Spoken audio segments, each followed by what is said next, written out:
Hello everyone, I'm Shweta, Assistant Professor from Department of Computer Science. In this video, we will understand about Absolute Loader Scheme. Before starting, let us recall previous class topic Compile and Go Assembler. In this assembler, the instructions is read line by line. Its machine code is obtained and it's directly placed in the main memory at some known address. That means the assembler runs in one part of the memory and the assembled machine instruction and data is directly placed into their assigned memory locations. After compilation, the assembly process assigns the starting address of the program to the location counter. Some of the advantages of this type of assembler is this scheme is simple to implement because assembler is placed at one part of the memory and loader simply loads assembled machine instructions into the memory. And the disadvantages of the scheme is some portion of memory is occupied by assembler, which is simply wastage of a memory. As this scheme is a combination of assembler and loader activities, this combination program occupies a large block of memory. There is no production of .obj file. The source code is directly converted to executable form. Hence, even though there is no modification in the source program, it needs to be assembled and executed each time, which then becomes a time consuming activity. And it cannot handle multiple source program or multiple programs written in different languages. This is because assembler can translate one source language to another target language. The execution time will be more in the scheme as every time program is assembled and then executed. To overcome this, we are going to study the absolute loader, which is a new scheme. Absolute loader scheme consists of the introduction to absolute loader scheme, algorithm and flowchart of absolute loader scheme, and disadvantages of absolute loader scheme. The learning objective of this would be to get introduced about absolute loader scheme and to teach algorithm and flowchart of absolute loader scheme. The outcomes would be one would be familiar with the concept of absolute loader scheme and algorithm and flowchart of absolute loader scheme. The prerequisites for this lecture would be the one should have better understanding on general loading scheme and compile and go loading scheme. Absolute loader is a kind of loader in which relocated object files are created. Loader accepts these files and places at specified location in the memory. This type of loader is called absolute because no relocation information is needed. Rather, it is obtained from the programmer or assembler. The starting address of every module is known to the programmer. This corresponding starting address is stored in the object file. Then task of loader becomes very simple, and that is to simply place the executable form of the machine instruction at the locations mentioned in the object file. In this scheme, the programmer or assembler should have knowledge of memory management. The resolution of external references or linking of different subroutines are the issues which needed to be handled by the programmer. The programmer should take care of two things. First thing is specification of starting address of each module to be used. If some modification is done in some module, then the length of the module may vary. This causes a change in the starting address of the immediate next modules. It's then the programmer's duty to make necessary changes in the starting address of respective modules. Second thing is, while branching from one segment to another absolute starting address of respective module is to be known by the programmer so that such address can be specified at respective jump instructions. The four loader functions are accomplished as follows in absolute loader. That is, the allocation is done by either programmer or assembler. The linking also can be done by the programmer or assembler. Reallocation is done by assembler and the loading is done by the loader.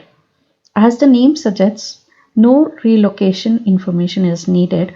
If at all it is required, then the task can be done by either a programmer or a assembler.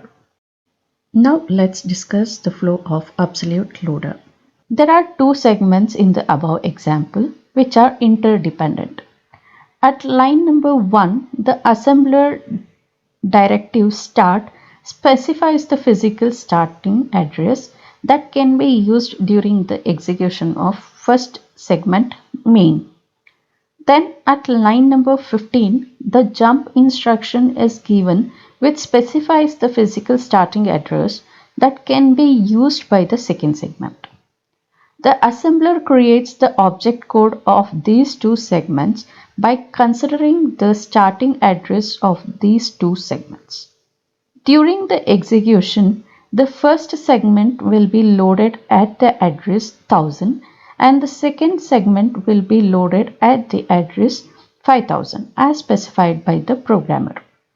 Thus, the problem of linking is manually solved by the programmer itself by taking care of the mutual dependent addresses. As you can notice that the control is correctly transferred to the address 5000 for invoking the other segment. And after that, the line number 20, the jump instruction transfers the control to the location 2000. Necessarily, at location 2000, the instruction store of line number 16 is present. Thus, resolution of mutual references and linking is done by the programmer.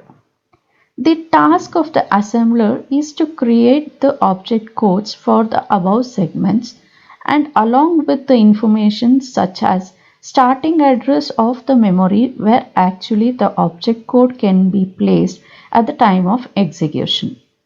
The absolute loader accepts these object modules from assembler and by reading the information about their starting address, it will actually place or load them in the memory at specified address. The entire process is modeled in the following figure. Now let's try to understand the algorithm of absolute loader. The input passed are the object codes and the starting address of the program segment. And the expected output is an executable code for corresponding source program.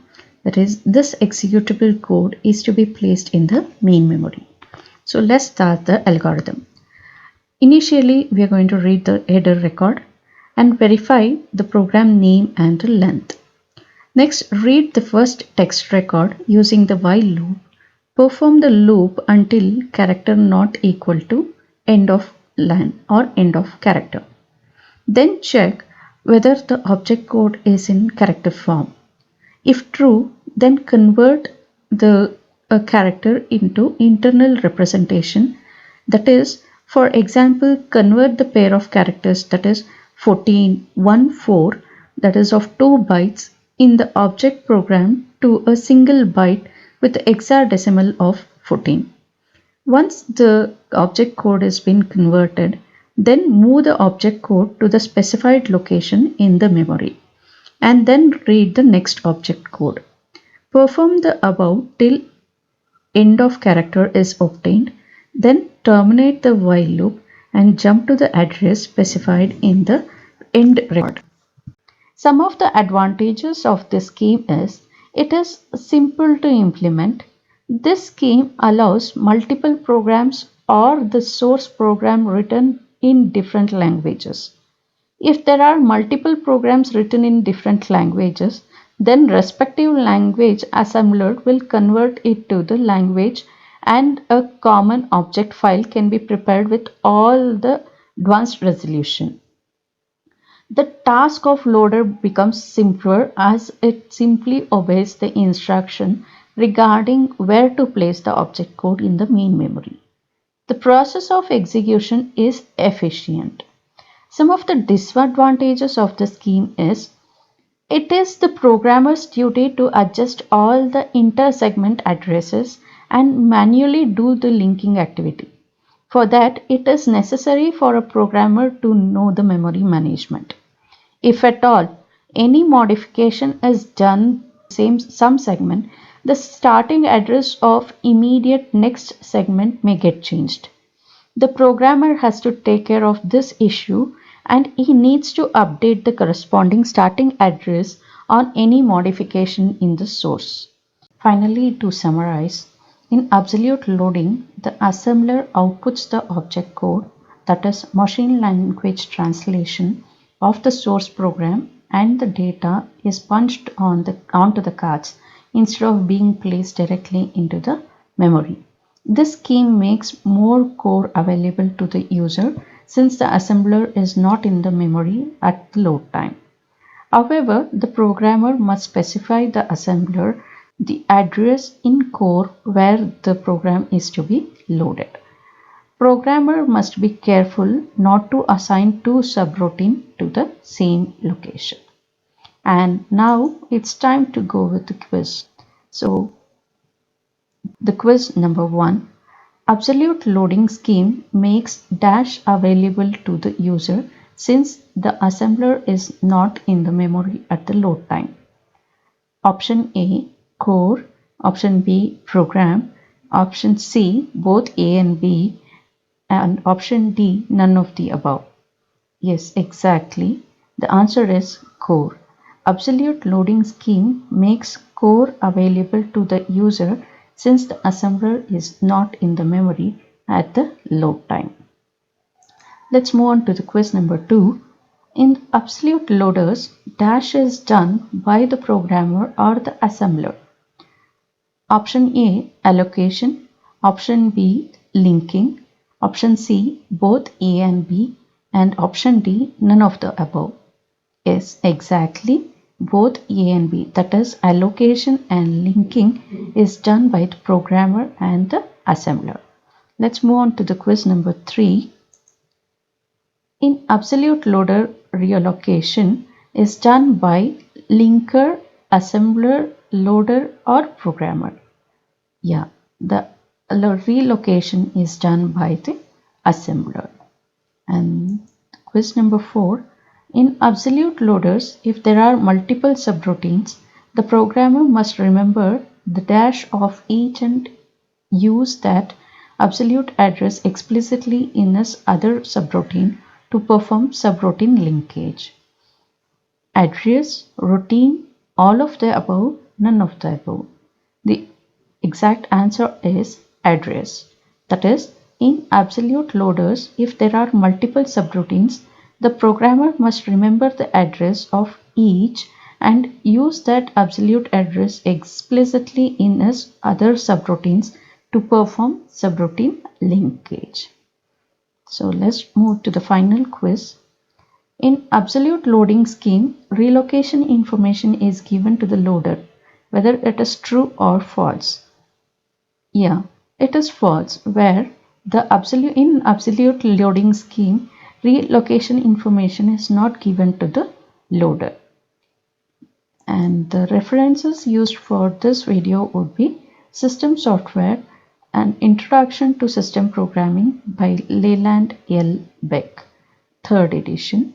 And thank you very much for your patience.